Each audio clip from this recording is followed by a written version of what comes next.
ভাবুন তো, আজ থেকে প্রায় ৫,০০০ বছর আগে, যখন না ছিল বিদ্যুৎ, না ছিল আধুনিক যন্ত্রপাতি, তখন মানুষ এমন এক নগরী গড়ে তুলেছিল যার রাস্তা, বাড়িঘর আর নিকাশি ব্যবস্থা দেখে আজও বিজ্ঞানীরা অবাক হয়ে যান।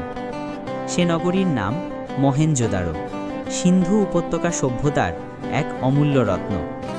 ১৯২০-র দশকে যখন এর খনন কাজ শুরু হয়, তখন গোটা পৃথিবী হতবাক হয়ে যায়, কারণ এখানে যে নগর পরিকল্পনা দেখা যায় তা এতই বিস্ময়কর যে অনেক আধুনিক শহরও এর তুলনায় ছোট মনে হয়।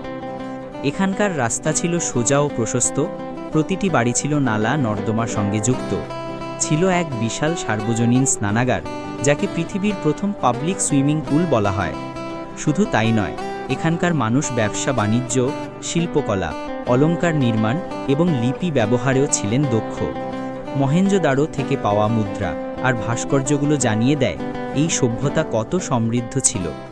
কিন্তু প্রশ্ন আজও রয়ে গেছে, এত উন্নত এক সভ্যতা হঠাৎ করে হারিয়ে গেল কিভাবে?